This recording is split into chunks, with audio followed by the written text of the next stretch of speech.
咁內幕交易其實係啲乜嘢咧？咁內幕交易咧，其實而家喺嗰個證券及期貨條例入邊咧，佢將佢列作為咧叫做咩咧？叫做市場失當行為。咁啊，首先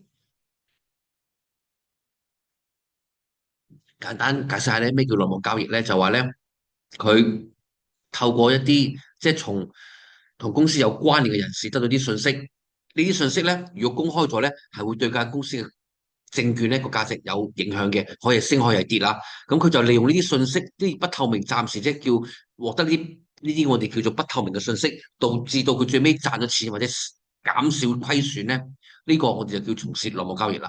咁呢度其實一個關鍵嘅字眼就係話咧，佢係從一啲有關聯嘅人士嗰度得到。咁佢點樣解釋係呢樣嘢咧？就係話，如果假設間我今日上上同你講，喂，聽日你買 ABC 呢隻股啦，ABC 呢隻股咧，佢嚟緊起碼升百幾200個 percent，因為我收到風，佢應該俾可口可樂收購嘅咁樣，冇勁啊！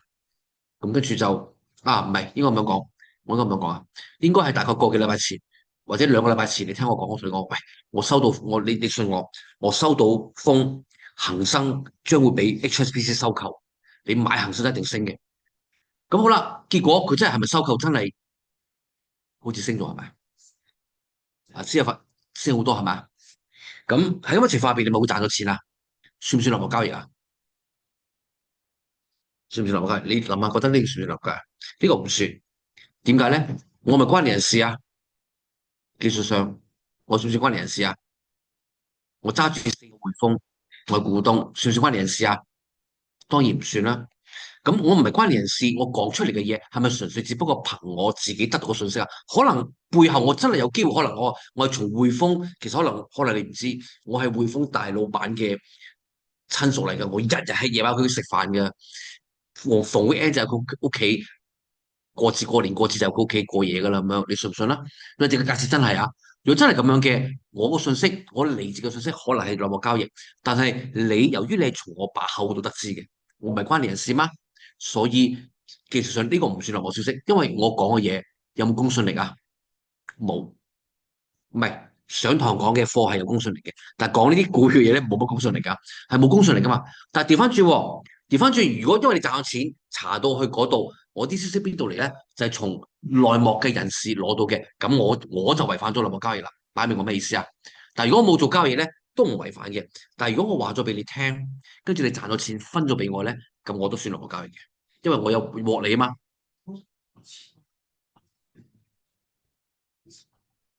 會查佢，嗯，你先係話有查佢個工作我出嚟係嘛？如果我係關聯人士，我咪有事咯。如果我係嗰個高層人士，我咪會有事噶。所以嗰個高層都會有事噶，因為佢透露俾我聽啊嘛。所以係一條線上嘅。但係如果講到底，我同佢都冇關係嘅，我只不過係可能係啲咩，可能喺嗰個啲咩討論區入邊見到有一個買股票成日賺嘅，話俾我聽，我信佢。呢個絕對唔係內幕交易，因為點解咧？佢講啲都冇公信力，你只信啫嘛。佢講你又信，大家明我咩意思啊？所以呢個技巧上唔係話真係咁容易，唔係話真係我聽到總之我收到風，誒個風原來真嘅喎，咁就內幕交易，唔係咁嘅意思，係必然係要嚟自嗰啲叫做咩啊？嚟自一啲有公信力嘅內幕關聯人士，而唔係你係個討論區見到，可能討論區上邊咧，佢都係聽自某其他有啲唔知咩人嗰啲消息攞過嚟嘅，可能嗰啲消息好堅㗎，佢擺埋出嚟。咁但係因為呢一個，我哋冇辦法證實佢嚟自一啲關聯人士，或者我哋亦都冇辦法證實鋪上討論區嗰個佢自己都係關聯人士，我哋證實唔到呢樣嘢嘛，所以我哋嗰個就咪唔係內幕交易咯。所以必然係要入邊嘅人做先得嘅，入邊嘅信息先得嘅。因為你街外聽到嘅，咁老實講，你話係廢話得唔得都得㗎，係咪啊？咁你信，咁咪你信咯。咁呢度咧，其實佢哋有指咧，乜嘢叫做即係根據嗰個證券及期貨條例咧？嗱，你見到其實關聯人士咧，會計有講過，呢度都有講咩叫關聯人士，佢有講到咧，誒、之前已經提過咩叫關聯人士咧，因為我哋有提過關聯交易嘅。下邊咧，佢又將佢延伸到去邊度咧？證券及期貨條例咧，將佢延伸至邊個咧？行政會議成員、立法會成員、立法會議員啊。咁點解我哋會將嗰啲議員啊、政府官員都擺埋落去咧？因為喺好多情況下邊，係咪？好多時政策上邊嘅好多，特其是大型嘅政策項目，係咪都要政府批嘅先啊？我舉個例啊，例如話如果嗯嗯，我冇有啲咩嘢咧？咁例如話如果係啦，我突然之間諗到啦，如果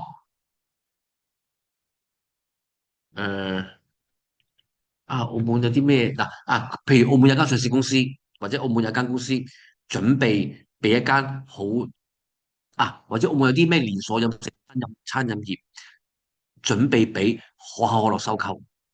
咁你覺得如果可口可樂收購得嘅，係咪一定冇死錯人啦？係咪一定會升啊嘛？咁大間公司收購得一個集團，一定會升嘅。喺呢個或者咁樣講啦，或者簡單啲嚟講啦，譬如迪士尼諗住喺澳門收嗰塊地嚟起個嗰啲叫做嗰個叫做起嗰啲叫做咩遊樂場嘅，起個迪士尼嘅，咁係咪理論上嗰周邊嘅地一定會升啊？如果嗰啲同股票有關，導致到股票升的話咧，咁我知道嘅係咪必然係啲官員啦？因為佢買地唔係好似話我買部電話咁樣，佢咪一定要政府批准啦。政府批准之前，佢事前我咪要俾好多資料俾政府，去政府批啊。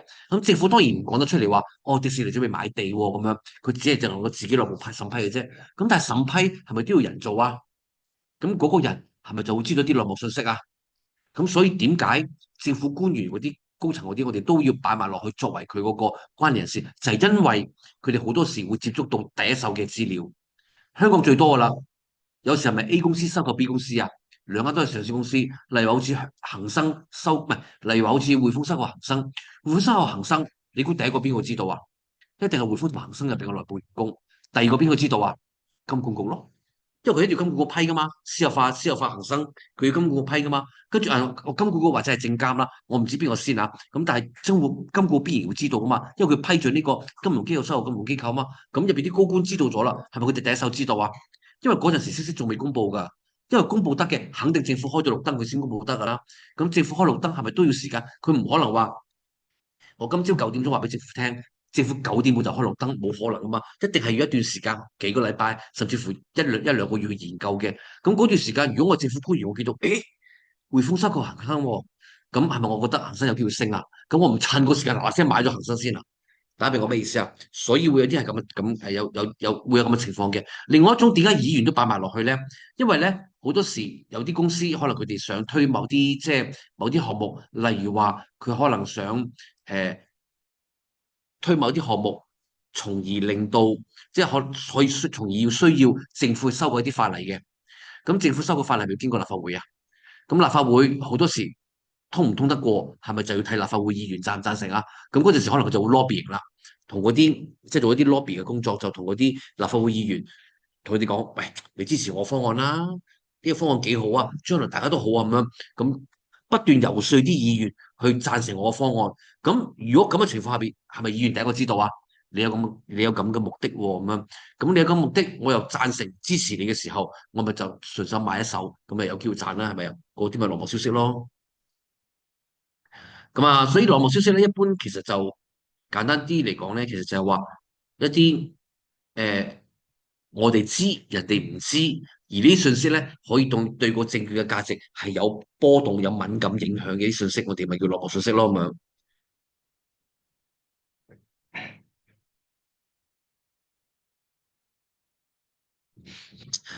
你話咁有時咧，我哋都要判斷咧嗰啲信息咧、消息咧，究竟會唔會影響股價嘅？例如話，就講剛才講恒生就收購咪匯豐收購恒生啦，咁呢個已經係一個好大嘅消息啦，啱唔啱啊？跟住咧，突然之間恒生匯豐有個高層係咪恒生入邊內部有個高層話俾你聽，喂，而家匯豐咪收購恒生嘅，我收到風啊，佢準備炒2個司機啊，所以咧，我將呢個消息特登話俾你聽。所以你自己就睇下買唔買呢隻股票啦咁樣。你覺得佢炒2個司機會唔會對股價有重大影響啊？我唔係好覺得咯，炒兩個司機，除非嗰2個司機真係嗰啲解釋唔到啦。總之就你話呢啲咁細嘅消息咧，咁呢啲情況，咁所以點解內幕消息我哋都要判斷究竟呢個消息啊會唔會對股價有影響？如果咧即係有人咁樣同你講咧話咧，我俾個貼士你啊，好有用噶。佢咧嚟緊1個月會炒2個司機啊。所以你自己你睇機會去買啦咁樣。咁我聽到我覺得好笑咯。你話你除非你成間公司係得3個人嘅，佢炒兩個就緊要啦。但係你成個集團幾千人炒到兩個司機，除非嗰兩個司機真係嗰啲咩格蘭披治冠軍啊咁樣，都仲有得講下嘅。咁樣嗰啲普通兩個司機真係有啲咩影響咧？好似即係會啲咩影響咧咁樣。所以即係我哋都要睇翻個消息好重磅性有幾重磅啊！咁所以你見到啦，即係嗰個有冇重大影響？咁如果你話唔係喎，我哋諗住裁咗兩個部門喎，哇！咁呢個影響就大啦，係咪啊？內部裁兩個部門，入邊涉及5000個員工，哇！咁呢個就犀利啦，呢個就係重磅消息啦，呢個。咁呢度咧有個 case 嘅，佢講乜嘢咧？嗱，呢單 case 咧好舊，但我可以同你講，20年後都會繼續講呢個 case 嘅。點解咧？因為呢單 case 咧係嗰個經典嘅案例。咁以前咧，以前佢哋就叫市場內幕交易審裁處嘅，而家咧佢就將佢列作為將佢改咗名啊，叫市場失當行為審裁處嘅。因為內幕交易同嗰啲咩唱高散貨啊、虛假買賣啊嗰啲咧，都係佢將佢 group 落去一個大項叫做市場失當行為嘅。所以內幕交易係市場失當行為嘅其中一種。但唔係唯一嘅一種，佢仲有好多嘅，所以佢哋後尾咧，因為如果你個名咧就係叫內幕交易審裁處咧，佢只能夠管內幕交易嘅。你其他嗰啲叫做咩啊？唱高散貨啊！大家知咩叫唱高散貨啊？有冇聽過啊？個形式上其實唱高散貨咧就好簡單嘅啫，就係咧首先我係詐騙嘅，我就用好平嘅價錢買咗啲蚊型嘅或者仙股嘅嗰啲叫做上市公司，跟住我就夾埋我啲老友咧，不停喺度做買賣。其實可能一手兩手嘅咋，不停喺度買入賣出，買入賣出，買入賣出，做到好多交投量。跟住我就喺微信上面講啦，微信或者係總之係嗰啲叫做投資群就講啦，哇！呢間公司勁啊，佢哋嗰個跟住佢哋即係話點樣講啊？佢哋本身係冇業績㗎，但係因為咧準備有啲大型嘅企業或者準備有一啲嗰啲叫做咩啊？正如好似我講啦，呢間咧做飲食嘅，本身係冇乜人理佢，因為好細間嘅。但係因為佢入邊有個牛腩麵好出名，所以麥當勞諗住收購佢，做翻一個牛腩漢堡包啊，所以就準備收購。而家傾緊就嚟埋單㗎啦，嗰啲咁嘅嘢。咁搶，即係你睇，唔係呃你㗎，你嘅交投量突然之間活躍咗幾多，股價仲喺度節節上升啊咁樣。咁有啲人真係會信㗎嘛，係嘛？有啲就真係喎，因為有啲你知有啲人。買股票，我唔知你哋會唔會啊？成日計啲數據嘅，又係啲咩洋燭啊，嗰啲唔知點樣點樣嗰啲咁嘅咩蠟燭上上落落嗰啲咁嘅嘢。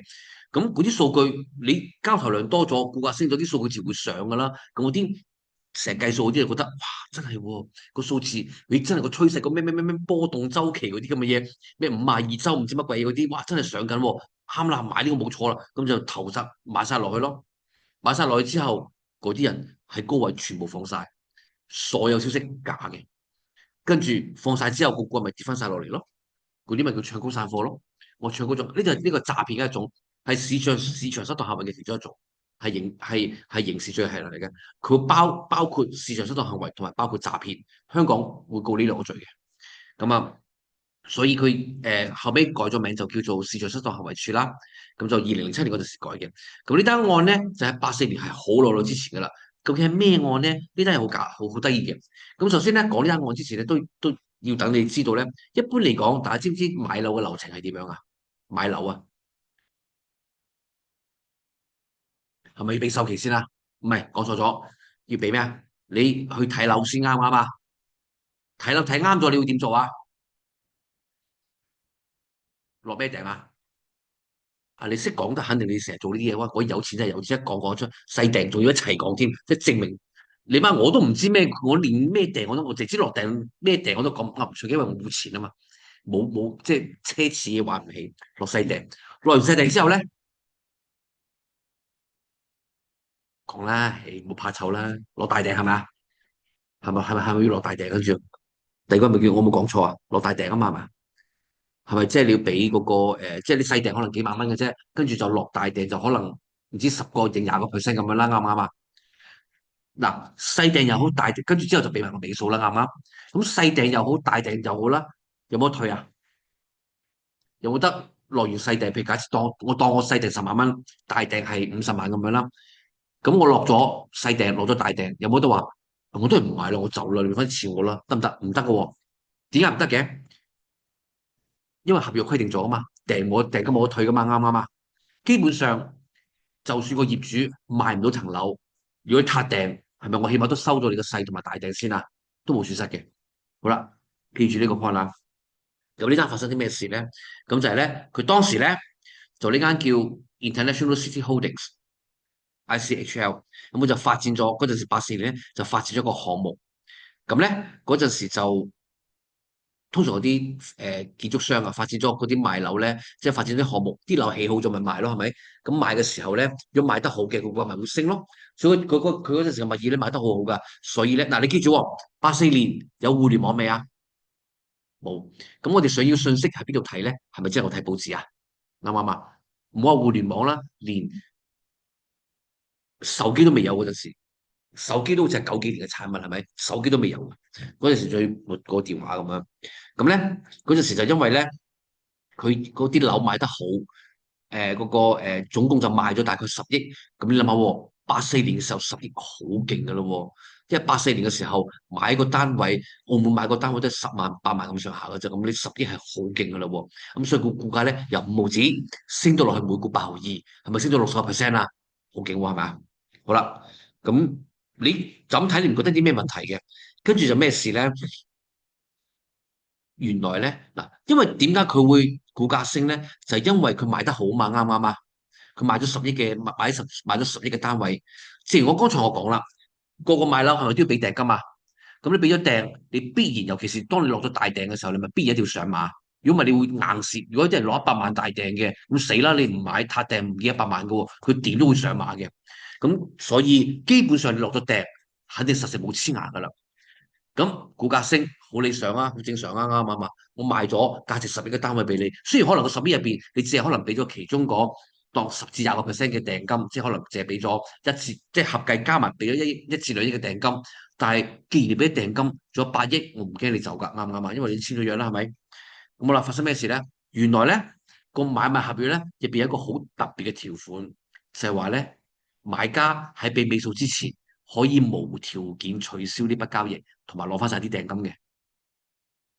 咁嘅情況下邊，如果我真係賣咗當佢10萬個單位啦，如果我真係賣咗10萬個單位，你覺得到最後係咪真係10萬個單位會賣晒出去啊？未必，可能一半都賣唔到嘅喎。因為點解咧？個買家落咗訂之後，佢咪又可以無條件，唔需要理由，總之話我唔做啦，我就攞翻晒啲訂金走。咁等同於係咪冇一個確定性喺度啊？雖然我賣咗10億，或者我賣咗10萬個單位，但係唔代表我真係賣出，因為你隨時可以跳船啊嘛。打明我咩意思啊？咁但係外邊啲人唔知嘅。咁點解我咁強調互聯網呢樣嘢咧？如果換著今時今日，啲人係咪就會 po 上網啊？話哇，條咁合約嘅喎，咁個個咪知道咯。咁呢個情況唔會發生嘅。但係喺84年嘅年代，冇互聯網，手機都冇，咁只有邊啲人會知道啊？一係就係變做嘅人，一係就真係有買樓嘅人，其他人唔會知嘅喎。大家明我咩意思啊？咁買股票嗰啲我都唔知有咁嘅事，我都唔知有啲咁嘅嘢。咁我就見到哇，係喎，真係買咗報紙，佢喺報紙上面話我買咗10億喎，咁樣勁喎，買佢股票先咁樣。佢唔知入邊有條咁嘅條款噶嘛。咁所以咧，咁就嗰個咁點解呢單嘢我話講咗20年後都會講咧？因為呢一單係內幕交易審裁處成立咗之後，第一單成功捉到嘅內幕交易。第一單成功啊！即係佢成立咗之後，咁成立咗之後隔咗幾耐咧，我就唔係好記得啦。不過第一單成功打到，仲要係打隻大老虎。個大老虎係邊個啊？長實集團就長實大唔大啊？係嘛？好犀！第一單就打呢個，哇，好轟動咯！當時好轟動啊，當時。咁所以你哋如果想了解多啲咧，你就可以去 Google 度打翻呢單嘢，你就會見到嗰陣時好轟動噶。長實你都夠膽打喎，咁樣，仲要一打仲打中佢喎，咁樣。咁所以咧，最後就判咗佢有罪。因為點解咧？因為咧佢哋咧內部有員，即係內部人啦，利用呢個消息，即係嗰個利用咗啲內幕消息。佢內幕消息係乜嘢咧？就係有呢一條嗱，因為正常嚟講，如果呢條信息出咗街，如果全世界都知道你落咗訂係可以隨時攞翻嘅，佢股價一定唔會升咁多。因為點解咧？喂，你落咗訂唔代表一定會買係咪啊？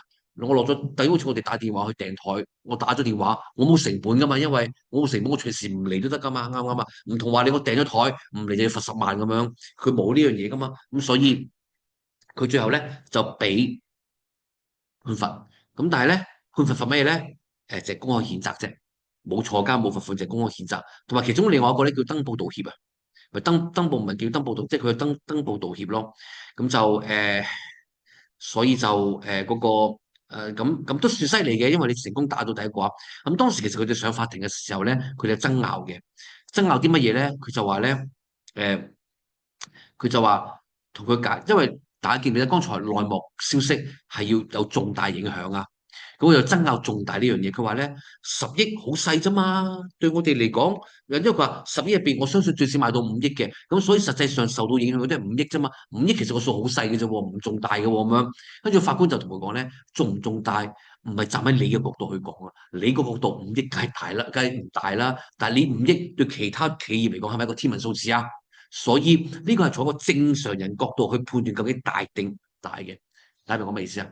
即係等於好似而家譬如話，可能你出去可能有啲同學可能跌咗100蚊都唔會執嘅，因為唔大啊嘛，100蚊濕濕碎啦咁樣。但係有啲對可能譬如對我啊，或者對有啲人覺得哇咁好犀利嘅咯喎，一跌落地即刻撲上去執喎。所以大與唔大唔係視乎究竟從你嘅角度，係從整體所有人即係整體客觀角度去判斷嘅，就會係咁樣啦。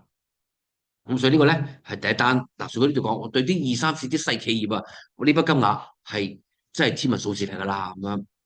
咁啊，所以佢呢度有講咧，喺一般嘅情況下邊，呢個收購合併啊，或者換核數師啊嗰啲咧，咁啊都會對個股價有重大影響嘅。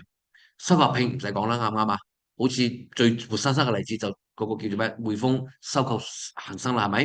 第二個就係話換核數師，通常換核數師咧都係負面嘅，個股價都係會跌嘅，因為通常唔好先會換核數師嘅啫。咁啊，所以呢啲咧就話唔好嘅時候咧就會有咁嘅情況出現嘅。咁跟住咧就另外呢個啦，呢個咧你內幕交易能呢個就比較好啲嘅。都好值得講嘅，因為點解咧？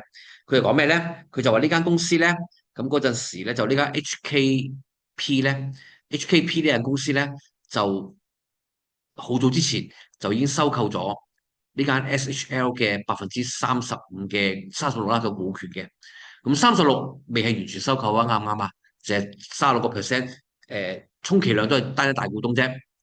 咁跟住咧，就另外佢透過收購另外一間公司咧，就另外額外買多22.2%，咁加埋係咪已經有成57%啦？57至58%啦咁樣，即係佢本身佢直接收購呢間 SHL 就收購咗35.9，另外再收購一間公司持有佢股份，咁就加埋廿二點二加35.9，係咪大概係62啦已經？咁62過一半啦喎。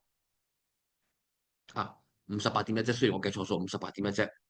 係啊，sorry，唔好意思，我心算開始有啲唔係好得啦。35.9加22.2係應該58，唔係應該62，講錯咗，唔好意思啊。唔重要嘅呢個唔重大嘅呢個，唔好意思，呢個唔重大，所以就唔能夠構成內幕交易，唔重大呢個58，唔好意思啊，有時計錯咗，總會有嘅。咁好啦，咁跟住咧，佢話 HKP 呢間公司咧係由劉先生個人持有嘅，佢自己揸住99.9%，咁佢老婆咧就揸住0.1%。嗱，你記住喎，HKP 呢間咧係收購人哋嘅公司喎，即係收購者。咁下邊嗰間 SHL 咧係被收購者。咁佢話劉生咧同時都係嗰個 SHL 嘅董事嚟嘅。咁好啦，咁當時發生咩事咧？佢就話喺1987年咧，佢認識咗一個當時只有18歲嘅一個女士，咁就係做演員又做模特兒嘅。咁跟住下邊大家自己睇咩超友誼關係，就自己睇啦。咁而家大家理解下，自己解讀究竟咩意思啦。即係大家好朋友嚟嘅啫，very friendly friends 嚟嘅啫。咁跟住咧，佢就控罪咧，就話佢咧進行咗3次內幕交易。咁3次內幕交易點解會係咁樣咧？嗱，首先第一樣嘢，雖然或者我咁樣講啦，呢個陳小姐算唔算係關聯人士啊？點解嘅？因為點解？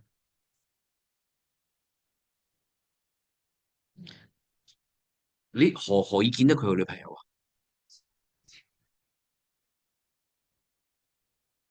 超友誼喺字典嘅定義係點解啊？何謂超友誼啊？可唔可以解係關係特別好，得唔得？嗯，超友誼關係，如果男同男大家好 friend，稱兄道弟，兩肋插刀，算唔算超友誼啊？都可以算噶喎，係咪啊？因為友誼泛泛之交，好似我有時問佢，好似尋日我問你攞半杯嘢嚟飲，嗰啲咪叫友誼咯。咁超友誼係咪再好啲啫嘛？大家兩肋插刀，我唔夠錢使，我問你攞，你照俾我，借咗錢俾你唔使還，呢啲都算係超友誼喎，係嘛？因為正常嘅友誼，你會唔會做呢樣嘢啊？正常同事朋友之間嘅友誼，會唔會去到我問你借錢唔使你還，唔使我還，你借錢俾我都唔使我還，會唔會到呢個地步啊？普通友誼、普通同事唔會噶嘛，一般友誼唔會噶嘛。但係當你去到兩肋插刀，或者我咁樣講啦，劉關張算唔算超友誼啊？劉備關羽張飛係咪超友誼啊？但係佢哋之間有冇肉體上嘅接觸啊？或者法律上邊佢三個算唔算係親兄弟啊？唔算啊嘛。大家明唔明我咩意思啊？所以超友誼咧，不能夠解讀為必然係女朋友。大家明我咩意思啊？就算 even 係女朋友，都唔代表一定係女朋友，可以好普通嘅啫。有啲人同一時間有幾個女朋友啦，啱唔啱啊？除非你證明到佢有同居關係，咁你就可以咁解釋啦。超友誼就係呢樣。如果你證明到佢有同居關係，佢你上法庭，佢一定咁樣 ban 你。何謂超友誼咧？Tell me please 咁樣。呢跟住佢，正如我剛才我講，佢一個好好嘅例子。如果落翻歷史嚟講，劉備關羽張飛算唔算超友誼啊？算。咁但係佢哋係咪親人啊？法律上唔係喎。大家明我咩意思啊？佢哋唔係親人喎，係嘛？啱唔啱啊？咁所以嗰個點樣講咧？嗰個就係超越關係啦。你點樣證明？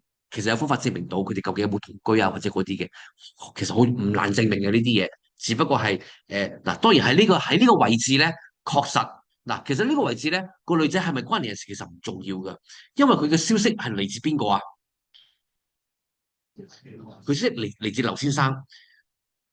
法庭唔需要理會究竟呢個陳小姐喺咩場合下邊得到呢個消息嘅，總之係嚟自陳生，唔係嚟自呢個劉生。哪怕喺屋企得到又好，喺酒店得到又好，喺街上邊得到又好，喺 office 大家做嘢或者甚至乎傾電話過程邊得到都好啦。佢係咪從一個關聯人士嗰度，一個我哋叫高層人士入邊，一啲具有可信性人士入邊得到呢個消息啊？佢從而利用呢個消息就去獲利，呢個咪來無啱嚟咯。所以佢自己本身係咪關聯人士唔重要嘅呢樣嘢，哪怕就算係麥當勞入邊我賣餐嘅，我同劉生熟，劉生講咗俾我聽，我咪已經來無交易咯，係咪啊？咁我同佢冇友誼添啦，純粹係嗰啲叫做即係叫大家萍水相逢都已經可以係啦嘛。只不過超友誼係俾大家開心下嘅啫嘛，呢句説話其實冇乜喺呢度冇乜唔重要嘅咯，等大家開心下咁就已經睇到大家原來個個諗嘅嘢都係唉。真係，唉，即係唔係大家諗，總之唔係大家諗嗰樣嘢啦。咁跟住佢第一次係做乜嘢咧？佢係咪冇食第一次啊？係做三次。第一次係幾時咧？第一次係九二年嘅5月22號。咁呢間公司呢間嗰個收購者咧，即係 HKP 咧，喺92年嘅5月22號咧就公布咗私有化嘅建議。咁嗱，今年就比較好講，因為正正係咪就有恒生被匯豐私有化？咁匯豐一公布私有化，恒生嘅股價點啊？直升啱唔啱啊？直升。咁報章咧係5月23號先刊登嘅。咁嗰個陳小姐定劉小姐？陳小姐咧，佢幾時開始買呢隻股票咧？9月嘅唔係5月15號，即係佢公布前嘅一個禮拜左右買咗呢隻股份，得唔得？咁好啦，就買咗44.4萬啦。咁跟住就喺21號同埋22號就賣咗出去。即係當個消息公布咗，股價升嘅時候就賣咗出去啦。一次你可唔可以解釋為巧合啊？可以，一次你可以解釋為巧合。第二次又點如何咧？第二次咁就係發生乜嘢事咧？就係嗰個5月25號嘅。咁啊，當時股價係大概呢個位嘅。咁佢又發生乜嘢事咧？咁咧，因為佢公布咗私有化，咁佢一定會提出個收購價㗎。咁通常第一個即係好似等於人哋買樓啊，或者買車樣，即係買二手車樣嘅啫嘛。通常佢第一次俾個價俾你，係咪你都要還價？佢預咗你要還價㗎啦。咁我開出呢個收購價，佢肯定唔滿意嘅，一定還我價嘅。咁到跟住佢咪喺6月4號咁就同佢講，咁我還價啦。如果你嫌低㗎，係咪我俾多？俾幾多咧？我就收購咗之後，我除咗收購價之外，我仲每人醒多1毫2仙嘅特別股息俾你，夠吸引啦嘛，係咪啊？咁係咪貴咗啊？貴咗股價又會點啊？係咪又升啊？咁佢呢個係6月4號公佈嘅喎。咁咧就6月4號公佈咧，咁嗰個女仔喺陳小姐幾時買咧？就係5月25號嗰陣時咧，嗰個佢個星期入邊咧，我買咗廿六萬股，廿六萬股。咁之後6月4號又公佈一個利好消息喎，股價咪又升咯，係咪？咁兩次啦，都係短時間之前，即係嗰單即係個消息公佈之前嘅短時間入邊買，咁算唔算巧合啊？兩次都嗱，有一部分人都嗱呢個就係咪有啲猶豫？有一部分人都會覺得巧合，有一部分人覺得擺明係咩啦？一次可以係巧合，人哋會睇電視成日講噶，一次可以係巧合，兩次係咪都係可以係巧合啊？好啦，第三次啦喎，第三次咧就係9月即係6月12號，當時咧佢就同另外一間公司傾，即係大家協商啦，想將個價提高到去2個8嘅，就好高噶啦，已經係嗰陣2個8好高噶啦。咁陳小姐6月12號咧，即係個消息未發生啊，因為6月12號佢真係同我哋傾緊，即係考慮緊，諗緊好唔好用2個8去買。咁嗰陣時佢就買定個股份先。買咗股份之後咧，跟住咧喺6月10號公佈用2個8去收購股份嘅，就好嗰陣時真係好貴噶啦。一季個股價係咪有升啊？咁三次啦喎，三次都係佢消息公佈之前嘅1個禮拜，佢就買入嗰隻股份。咁一次巧合，兩次巧合，三次你就好難解釋係巧合啦。嗱喺呢啲情況下邊咧，佢解釋唔到，唔解釋唔到點算咧？咁結果咧解釋唔到咧，跟住之後咧法庭就判咗佢內幕交易啦。咁好啦，咁其實呢個係講啲乜嘢咧？咁後邊咧我就擺咗一單好特別嘅新聞喺度。點解我講呢單新聞咧？因為咧當時呢個內幕消息咧，其實佢係證實到嗰個陳小姐係同佢有超友誼關係嘅。因為點解咧？因為咧當時佢住嘅物業係姓劉嗰個名下嘅，係佢即係唔係佢嘅名下，係佢送俾佢嘅。咁嗱，大家留意住啦喎。大家知唔知而家有冇發現咧？而家好多時商業上邊咧，好多合約咧都會用象徵式1蚊去做交易啊！知唔知點解啊？其實我做1蚊做交易，即係譬如我攞俾層樓俾你，我攞翻你1蚊，其實有咩意思咧？1蚊係嘛？點解佢又簽咗合約，又要上法律，又要俾法律費去認證嗰啲咁嘅嘢？點解我唔直接送俾你咧？知唔知點解？因為饋贈係有機會攞得翻嘅，饋贈係可以收翻嘅。點解我咁樣講咧？香港曾經有一單案例，就係咧一個好中意同明星交朋，即係同啲後生嘅女明星交朋友嘅人咧，佢就嗰陣時就送咗一個單位俾嗰個女方，寫咗佢名噶啦，寫埋佢名噶啦，送俾佢俾佢住。咁你知啦，通常啲感情唔會維持得耐嘅，後尾散咗啦，散咗開頭都冇乜嘢嘅，後尾咧佢即係經濟上出現困境，咁佢點樣咧？就想問佢攞翻層樓，個女方唔俾，告上法庭。咁法庭就話咧，呢個係個饋贈，佢攞得翻嘅。點解咧？因為本身個男嘅結咗婚，呢個係一個唔恰當，即係佢話佢有幾個理據嘅。第一個理據話佢送俾我嘅喎，咁但係法庭第一個意思就話咧，佢送俾你嘅，咁就話佢話咧呢個係已經超出友誼嘅禮物啦，啱唔啱？即係話點啊？正常如果你送俾朋友，點會送層樓咁貴？啱唔啱啊？送俾普通朋友，哪怕你好有錢都好啦，你好少會咁出手咁闊就送層物業俾佢作個普通朋友送俾佢嘅。第二，佢哋從個銀行數據發現咧，由首期到供樓，甚至乎到管理費，都係由個男方嘅戶口攞出嚟嘅，個女方冇出過任何1毫子價嗰個對價嘅，所以佢哋法院就將呢個判作為饋贈，可以攞翻嘅。咁後邊嗰單咧，呢單咧就係實在嘅案例嚟嘅。亦第二單嗱，之前我覺得係好耐之前噶啦，呢個就發生喺2023年嘅，喺內地嘅。佢就話咧，有個浙江省有個男仔咧，有個男士喺2023年10月咧，就整理妻子嘅遺物嘅時候咧，就發現到頭頂一片青青大草原。就妻子咧就生前咧就向另一名已婚嘅男子咧轉賬咗93萬人民幣。咁且兩人在聊天中稱呼曖昧。得唔得？係啦，咁啊嗱，其實因為呢度其實佢有好多客觀因素喺度嘅，稱呼曖昧咧，其實都好難講，因為我喺屋企咧，我都同我隻松鼠都稱呼曖昧嘅，我都叫佢，我都叫係情人過嚟啦，啊你唔過嚟你咬我添，我仲要咁樣，我都稱呼好曖昧嘅，所以呢個好難作準嘅，但係條件就剛才我講噶啦，佢就話咧，佢一審咧就佢判佢嗰個咧。一審就判佢個贈與無效，點解咧？因為佢話呢個金額已經超出咗普通朋友範圍啊！大家明我咩意思啊？即係譬如簡單啲，初從我講話，如果我同你熟嘅，大家真係好清到底嘅，可能你真係唔夠錢使，你問我借，我借俾你，但係可能都有個限額一兩萬咁上下啫。如果佢問我借500萬，你覺得就算我借到俾佢，我會同你講，我饋贈俾你，我唔使你還啦，好難嘅呢個，已經超出咗正常範圍啦。當然你嘅正常範圍幾多錢咧，其實好難講嘅，因為個個唔同啊。如果我揾緊1萬蚊一個月嘅，正常範圍可能兩三萬。如果我揾緊50萬一個月嘅，正常範圍可能20-30萬，所以要睇嘅情況。但係如果金額一個普通嘅男子去到93萬，已經係一個非常之大離譜嘅數目，所以一審咧就判佢嗰個叫做呢個贈與無效啊，所以後邊上訴都失敗啊，對方上訴都失敗，所以叫佢賠翻錢俾佢。呢單就係23年10月發生嘅一單饋贈攞得翻嘅事件。咁所以而家你明白點解佢要簽合約用1蚊交易？因為法庭，因為如果你俾1蚊俾佢的話咧，你係咪有對價？有對價，法院係唔會考慮究竟你對價會唔會唔合理，即係個比例會唔會唔合理？因為點解咧？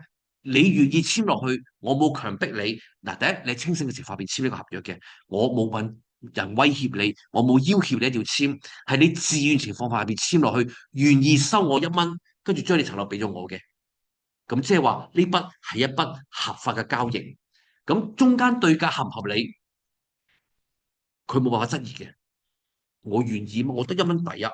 點解咧？呢個一蚊，你曾經你接觸過嘅有感情嘅1蚊，我覺得都有價值。打明我咩意思啊？因為你見到有啲人可能話，哇，好似譬如佢着波衫嘅，可能200-300蚊一件，但係如果有我簽，唔係我有球星嘅簽名咧，就可能會值貴好多倍嘅咯喎，係咪啊？咁嗰個價值對其他唔中意踢波人嚟講，你件衫邋遢咗，着都着唔到添咁樣。打明我咩意思啊？所以點解佢哋會話1蚊象徵式交易都要做筆咁嘅交易，就係封咗呢條路，明白我咩意思啊？好啦，咁我俾大家先，因為而家之後就仲有乜嘢咁。